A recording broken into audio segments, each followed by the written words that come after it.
해보도록 하겠습니다. 유진투자증권 잠실 지점 우원명 부장입니다. 실적과 업황이 개선되는 종목을 선택하고 여기에 집중하는 자세가 필요하다라고 밝혔고요. 와운의 박영식 전문가입니다. 뚜렷한 모멘텀이 있다던가 그렇다고 해서 확실한 수급이 있는 것이 아닌 시장에서 종목 장세는 이어질 것으로 예상을 하고 있고요. 와운의 이효근 전문가입니다. 제한된 상승 흐름이 이어질 것으로 보고 포트폴리오에서 종목을 좀 줄이는 전략이 필요하다라고 의견을 제시했는데요. 오늘은 와운의 박영식 전문가 연결해 보도록 하겠습니다. 안녕하세요. 네, 안녕하십니까. 네, 시장 여러 가지 모멘텀이 부족한 상황입니다. 어떤 전략 유효하다고 보시나요? 최근 이제 2월 달 들어와서 이제 같은 비슷한 전략들을 계속 반복을 해서 말씀을 드리고 있는데요.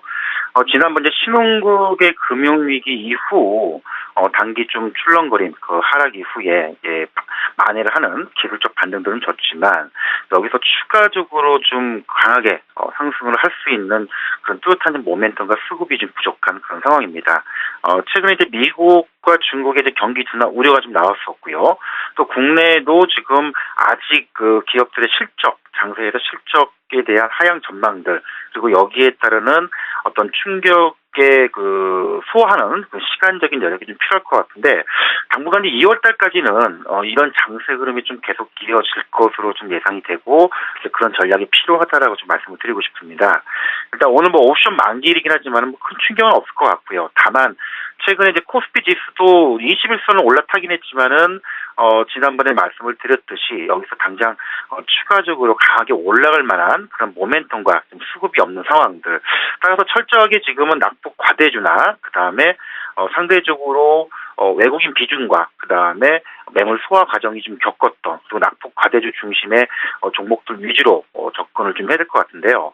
일단은 섹터별로 본다면은 일단 반도체와 최근에 이제 내수주 성향이 강했던 일부 게임과 인터넷 그리고 이제 음식료, 화장품, 제약주 쪽으로 좀 많이 말씀을 드렸었는데 오늘 같은 경우에도 일부 수급적인 측면에서 본다면은 반도체 쪽하고 그다음에 게임과 인터넷 쪽에 좀 수급이 좀 몰려 있는 그런 상황입니다. 그래서 당분간 지수 흐름은 일시적인 기술적 반등 이후에 좀 횡보 내지 답보 상태가 계속 좀 이루어질 수 있는 가능성, 종목 장세가 좀 이어지는 그런 상황이기 때문에 무리한 대응보다는 낙폭과대주 중심의 어떤 저가 전략 그리고 또 순환매에 대응하는 그런 전략이 필요하다라고 좀 말씀을 드리고 싶습니다.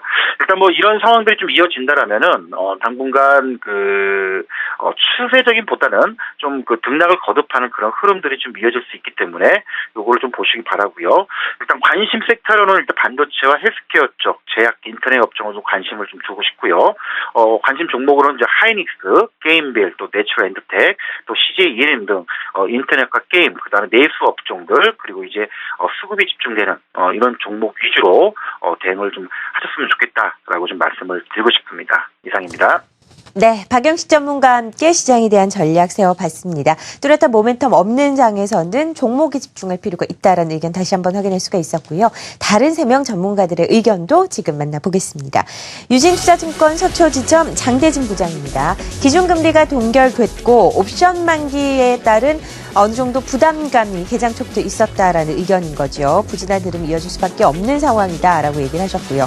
와운의 김우신 전문가입니다. 지지선을 1910포인트로 이때까지 얘기를 해주셨는데 10포인트를 좀 더 상향 교정을 해서 1920으로 제시를 했고요.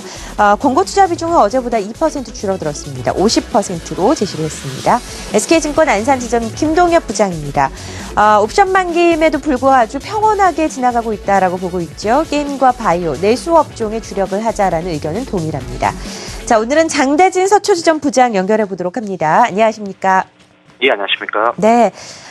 여러모로 시장에 좀 부담스러움이 많았던 게 사실인데요. 그래도 잘 안정적으로 넘어가고 있는 국면입니다. 시장에 대한 전략 어떻게 세우는 게 좋을까요?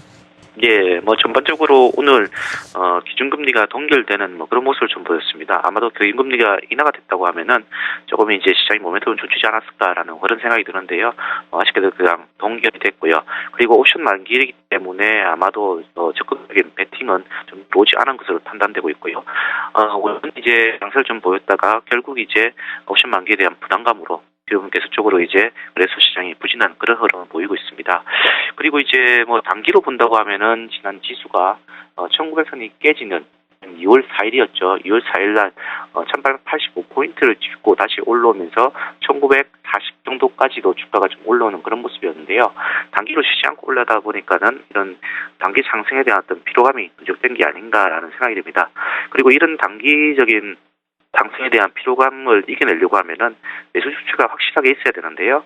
지금 매수 주체가 없다는 게 가장 문제인 것 같습니다. 현재 오늘 외국인 같은 경우에는 지금 960억 정도를 매도를 좀 하고 있는데요. 선물도 마찬가지로 매도를 좀 하고 있어가지고요. 앞으로도 뭐 파생의 포지션을 본다고 하면 외국인은 아직까지는 아래쪽으로 방향을 잡고 있기 때문에 상승에는 좀 한계가 있는 그런 모양이 될 것 같고요. 앞으로 외국인들의 어떤 매수, 그러니까 샘물에서의 매수가 강하게 들어오지 않는다고 하면은 이런 시장은 계속적으로 될 것 같고요. 그리고 가격 메리트, 그러니까 뭐 주가가 이번에도 1885까지 내려갔을 때 가격 메리트가 발생했기 때문에 반등을 할 수 있다라고 봤습니다. 그렇기 때문에 이번에도 마찬가지로 가격 메리트가 발생할 때까지는 거래소 종목들은 좀 관망해야 되지 않겠나라는 생각이 들고요. 결론적으로 이제 코스닥은 그나마 수급은 좀 거래소보다 나은 것 같습니다. 그렇기 때문에 중소형주 중에서 뭐 재료 보유한 오늘 같은 경우에는 게임주들이 강세를 보이고 있는데요. 이런 이제 가벼운 종목 중에서 재료를 보유한 그런 종목 위주로 해서 매매를 하시는 데는 될 것 같고요. 앞으로 뭐 게임이라든지 인터넷 그리고 보안도 아직까지 뭐 뜨지 않은 부분인데요. 보안 정도가 또 앞으로 뭐 뜨지 않을 업종이 아닌가라는 그런 생각이 듭니다. 이상입니다. 네,